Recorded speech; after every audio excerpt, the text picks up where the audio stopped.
Pero ang nagsablig yun sa asin kay C. Grabe ang scam ngayon sa wedding industry. Kaya asin, pawala sa hurim-hurim. So nakabalita ba mo ani, nabilar basad mo ani nga balita? Well, yes, ako sad, kinakita sa nina ko nga live yesterday or kagabi. Pero natulog na ko say, kaya medyo late na kayo at that time sa akwa. And of course, naging kayo ang nabilar mga estudyante o sila lain pa nga parts sa Philippines nakabalo sad ani. Dagan ba naka-absent or daghan gyapon ang nitungas ilang trabaho o eskwela pero bilar. So here's a video for you guys to have the summary. Kaya kay mo nakita nga mga videos na. So here we go. Atong ihimay-himay. Ano, hope mahatag ginako o ma-justify na ako ang mga details ni ini. So first is nag-book daw ko no ang bride sa coordinator which is my friend Hi Ambing. So, nag-book ang client without down payment. Buutan, mag-book kayo ng coordinator. Si Ambing, guys. So, niya nisalig sad si Ambing sa mga promises ni bride. Tungod kay maayo kayo ni siya mo istorya. Yung ano, mga scammer, mga maayo mo istorya, zay. After that, of course, usually manggod sa mga packages sa wedding or mga suppliers, labi na mga coordinators na anong gina siya one whole package para sa kasal. And of course, after that, nisalig si coordinator sa bride.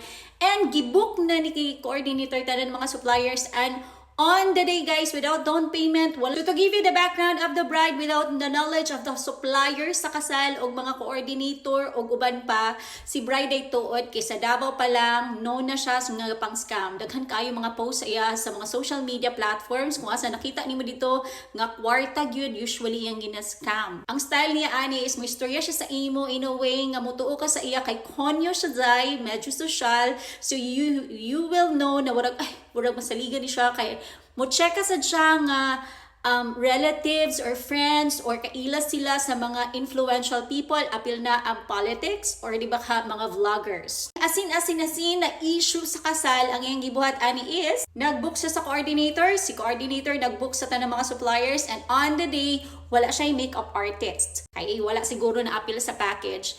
And napakabutan kaayo day ang atong mga coordinator. Nagkuha sila og makeup artist by themselves. Sila na ang nagtawag og makeup artist. 11 AM niabot ang makeup artist. And ingon pa ni bride nga no do kunong wala iyang parents sa same hotel kung asa sila tungod kay nado kuno siya sa laing mas mahal nga hotel na makita ninyo gyapon dito sa Cagayan de Oro City. And yes, tananing mga naitabo kay sa Cagayan de Oro City tapos taga Davao City ang babae. To make the story short, ingon pa niya nga iya do kuno hang parents kay naa sa dako nga hotel nagstay o dito nagpa-makeup without her having her own makeup artist. Usually zay sa kasal kailangan unahon gyud na ang bride. Siya ang priority. And of course na siya kaugalingon niyang makeup artists and naapoy another makeup artist nga mo handle sa entourage lakip na ang parents. Og naapod ako na dito nagstay sa dakong hotel si Senator Bongo kay related daw kuno iyahang parents kay Bongo. Sa kamaayon niya mo istorya ang nagbayad sa preparation food which is naman gina siya sa breakfast na agpo ni pagkaon para sa paniudto. Apil na ang suppliers o mga entourage kay ang friend ni groom. So according sa mga suppliers during the day kay sila man ang first hand experience kung sa initawa atong kasal, medyo off na daw kuno ang way mo istorya or mulihok ang groom. Tungod kay dili daw gid kuno sila gabulag usually ni bride or permi silang dikit ni bride or kung pangutanon si groom ang permi mo tubag kay si bride. Og diha na dayon sila warag na ka matikod nga warag na nagihurim-hurim sa kilid-kilid zay. And aside from that nangutang po daw kuno ang groom sa iyang friend og 10,000 pesos pero 3,000 lang ang natag sa friend niya og nalain to iyang friend kay nga daw nangutang siya zay. Pero wala kabalo ang groom ato. Tungod kay lagi, gihurim-hurim daw kuno siya. So to make the story short, ingon pa nga mag-start daw kuno ang ceremony civil ni siya, meaning judge ang mutunga sa kasal by 7 p.m. Guys, unusual ang 7 p.m. nga kasal. Usually, ang tinuod nga kasal kay magsugod, pwede 5 in the morning, pwede 9 in the morning, pwede 2 p.m., pwede 4 p.m. o 5 p.m. 7 p.m., and of course, sa reception, sa hotel mismo guys, ready na ang food. Grabe, oy. Saya nga sa food, oy. Decoration with LED wall.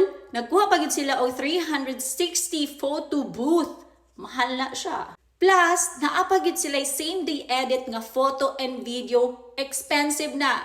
Expensive. Daghan kay nangabot nga mga suppliers. And take note, Maihap ra sa kamot ang bisita na niabot. And sa side ra pagyud sa groom, mga friends ra pagyud niya o brother niya ang nito nga sa kasal. Ay, sa dili kasal di ay, sa reception lang. Nakabantay na sad ang brother ni groom nga murag lahi ang tinagdan sa groom sa iya o sa iyahang mga friends.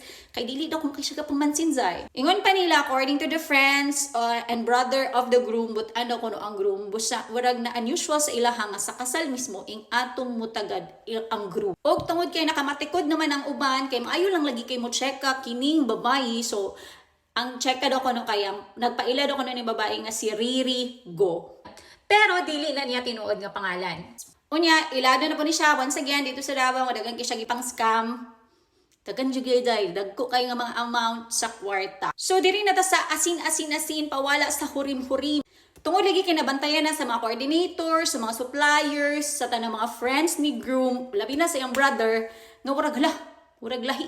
Naka-decide ang wife sa friend ni groom nga itry ang asin nga isablig sa luyo niya without him knowing. So niingon siya sa usa sa mga coordinators nga buhaton ni siya, pero ang nagsablig yun sa asin kay si katong asawa sa friend ni groom. Katong niingon nagsuggest nga sabligan og asin. Human nga nasabligan kini in front of the suppliers and in front of his friends while the groom is talking about the situation, kalit lang ni siyang nagluya. Kasi nagluya daw. Tapos, nibalik sa iyahang panimuot.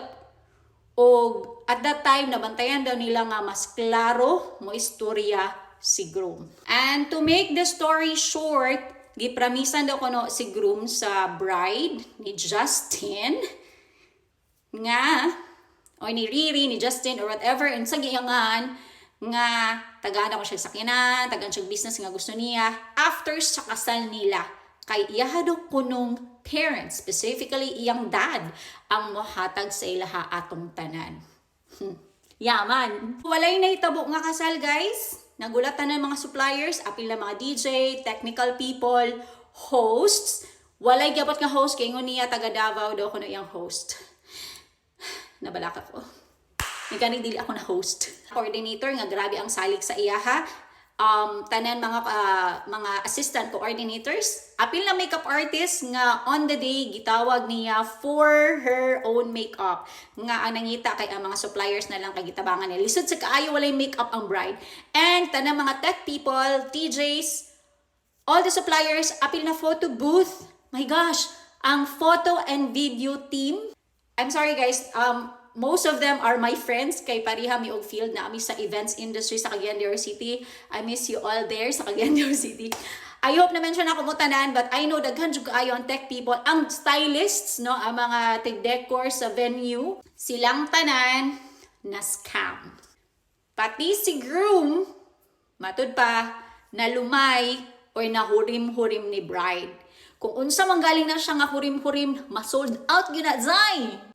Pero ayaw said no. Eto na nga guys. Lami kayo magpakasal nga with own free will. So in total, para lang sa akin na hindi ko naman talaga nakuha yung exact amount kung magkano nga ba yung na-scam ni future bride-to-be, na hindi naging bride sa araw ng kasal niya. I think yung na-scam niya is 500,000 or more. To sum it up, walay na ito mga kasal. Walay nito nga judge, tungod kay walay na book nga judge. Tanan giingon ni bride are all lies. Wala po sila nabayad sa mga suppliers. Wala gid pwede ang parents dito sa usa ka dako nga hotel. Dili po siya related kay Bongo. Wala na no nga ang mga vloggers nga kunuhay iyado ko ng mga special na bisita. Next is that ang katong yang giingon nga host daw niya is from Davao City. Wala po nito nga, og nag-message ang mga coordinators dito sa host, pero sin lang tungod kay walay na book sa iyaha. So, all of it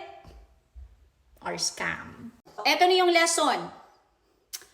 Before magpakasal, gumamit muna ng asin.